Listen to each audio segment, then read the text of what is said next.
The house itself was hidden from the roadway by trees.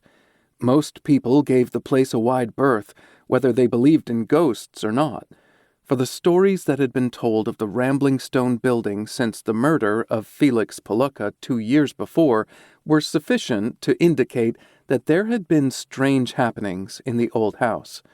Whether or not they were of supernatural origin was a matter of debate. The murder of Felix Palooka had been particularly brutal. He was an old Italian, suspected, as Frank said, of being a miser. He was very eccentric in his ways, and most people considered that he was not quite sound mentally. Be that as it may, Bayport was shocked one morning to learn that the old man had been found dead in the kitchen of his house, his body riddled with bullets. The motive, apparently, was robbery, for although it was popularly believed that the old man possessed a great deal of money that he kept with him in the house, it was never found, in spite of the most diligent search. This was the gloomy history of the place the Hardy boys and their chums were now about to visit and explore. To add to the atmosphere of excitement that had possessed them from the moment the old house was mentioned, as they drew closer to the cliff, the sun retired behind a cloud, and the sky gradually became darker. Frank glanced up. Although the sky had been bright and clear when the party left Bayport, clouds had gathered in the east, and it was plain that a storm was gathering. "Looks as if we'll have to go into the Palooka place whether we want to or not," he called out to the others. "It's going to rain." In a little while they came to the lane that led to the haunted house. In spite of the fact that it was overgrown with weeds and bushes, the boys were able to drive down the faintly defined roadway until at last a rusty iron gate barred their progress. Frank, who was in the lead, got off his machine and kicked the gate open, the rusty chains clanking dismally as they fell from the staples. Then the party went on into the grounds. Under the lowering sky that heralded the approaching storm, the grounds of the Palooka place were far from inviting.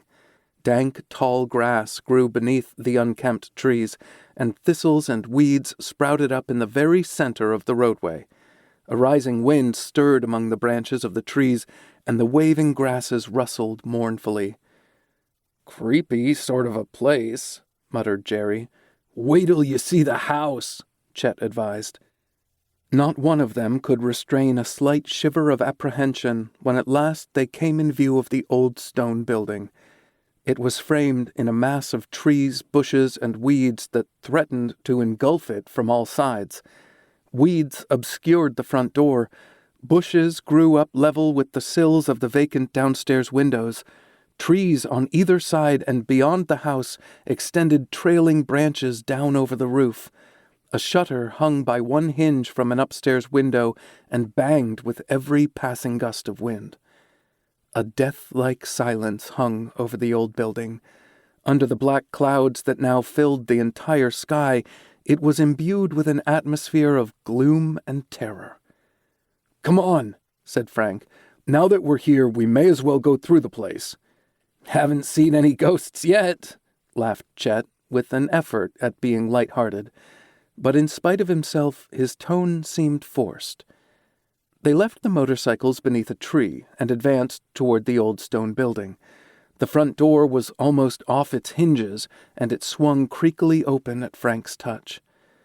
Frank stepped boldly into the hallway. The interior of the house was veiled in gloom, for the rear windows were boarded up, but the lads could see that everything was deep in dust. A staircase was before them, leading to the upper stories of the building. To the left was a closed door. "This must be the parlor," said Frank as he flung the door open. The room was empty. A stone fireplace was at one side, and as the boys came into the room, a rat scuttled out of the fireplace and raced across the floor, disappearing through a hole in the wall.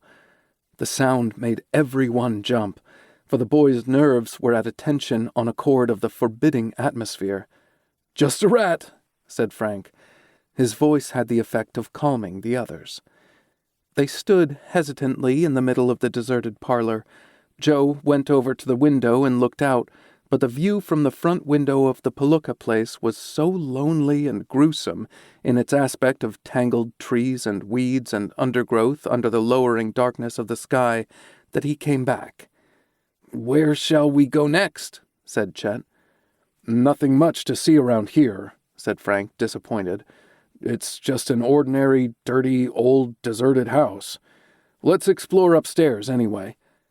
At that moment, there was a startling interruption. A weird shriek, quavering as if with terror, rang out from the upper part of the haunted house.